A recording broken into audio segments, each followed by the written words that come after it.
Morning everyone. मैं इस video में आपको बताने जा रहा हूँ हमारी जो 10th क्लास इंग्लिश की सेकंड पोएम है जिसका नाम है fire and ice, written by Robert Frost. इससे पहले वाले वीडियो में मैंने आपको इस पोएम की जो समरी है और थीम्स हैं वो बताई थी। होप वो आपको समझ में आई होगी। इस वीडियो में मैं आपको इस पोएम की जो टेक्स्ट है उसका एक्सप्लेनेशन बताऊंगा और टेक्स्ट को रीड करके आपको बताऊंगा। होप आपको समझ में आएगा। Let start. It has 2 stanzas. इस पोएम में केवल 2 स्टैंजास हैं। Okay, first stanza we are going to start now. Okay, first actually as earlier I have told you, जैसे मैंने आपको पहले बताया था कि this poem is a meditation about how the world will end. ये जो पोएम है ये एक आत्ममंथन है कवि का। किसके बारे में?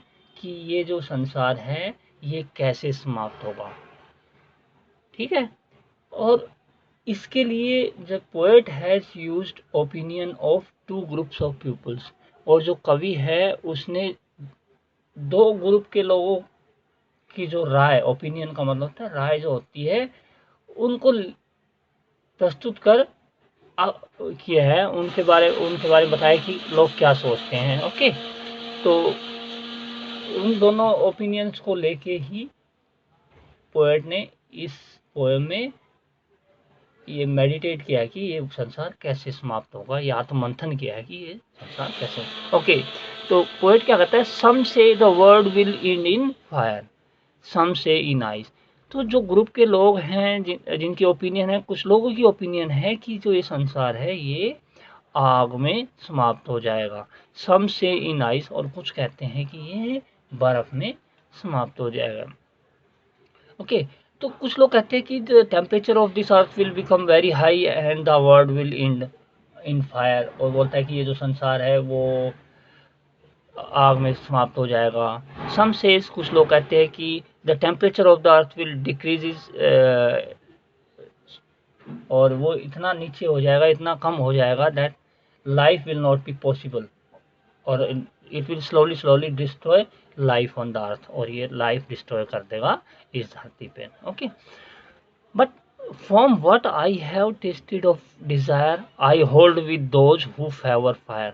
अब पोएट कहता है कि I have tasted, okay, the poet tasted the desire, desire देखो डिजायर, और I hold with those who favour fire. तो पोएट उनका पक्ष लेता है, दोज हु फेवर, जो पक्ष में है फायर के में, जो इस पक्ष में है कि जो that the earth the world will destroyed by fire. तो पोएट उनका पक्ष लेता है। पोएट टेस्टेड बोथ, पोएट ने दोनों चीज़ों को टेस्ट किया, फायर को भी टेस्ट किया और दूसरी आइस को भी टेस्ट किया। फायर कैसे टेस्ट किया? From what I have tasted of Dzire. Poet कहता है कि मैंने जो डिजायर्स हैं इस संसार में, जो वायलेंट डिजायर है, लस्ट है, उनको टेस्ट किया है और उनसे इस पक्ष में हूँ कि ये जो संसार है वो आग से समाप्त हो। तो देखो नाउ, मैंने कहा था कि this poem is a symbolic poem.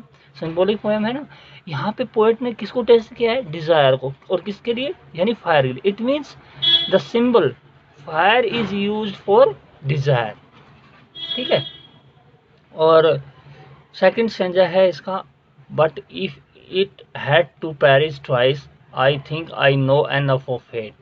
अब जो पोएट है वो ये कहता है कि जो संसार है ये फायर से समाप्त हो जाएगा। अब लेकिन कहता है कि यदि if it is to be destroyed twice, यदि इसको दोबारा डिस्ट्रॉय होना है, the poet here want to say if the world is survive, बच जाता है, सर्वाइव का मतलब बच जाता है, बाय द फायर, फायर से यानी कि आग से समाप्त होने से बच जाता है, then it will be destroyed by the ice, और it will be ruined by the ice. और बोलता है कि तो जो दूसरी चीज है वो है आइस, जो इसको डिस्ट्रॉय कर देगी। It is also capable of destruction of this world. और जो आइस है, और किसकी क्या टेस्ट किया उसने? आई think I know enough of hate.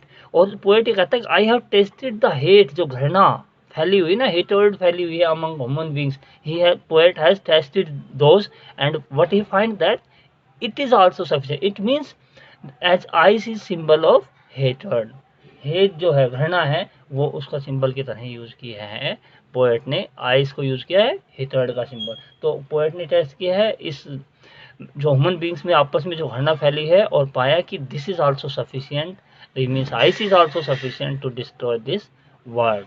Okay, is also great, great का मतलब होता है सफिशिएंट और कैपेबल, यहाँ पे पोएट का मीनिंग है इस पोएम में, एंड वुड सफिस, और ये सफिशिएंट है, काफ़ी है इस संसार को समाप्त करने के लिए। Okay, in these two stanzas the poet wishes to say that we let our emotions to rule us, हम जो हमारे जो इमोशंस हैं उनको अपने ऊपर रूल करने देते हैं। कौन कौन से वो इमोशंस दो दिखाए पोएट ने, वो एक दिखाया है वायलेंट डिजायर का और दूसरा हेटर्ड का, घृणाओं का। तो ये जो इमोशंस हैं, if we will not control these emotions, यदि हम इन भावों को अपने कंट्रोल में नहीं रखेंगे, then they will destroy everything around us, और ये हमारे जो चारों तरफ जो भी चीज़ें हैं उनको नष्ट कर देगा। ठीक है, I hope you have understood the text of this poem और explanations you have understood, I hope, and you will be able to answer the question asked from this poem. Thank you.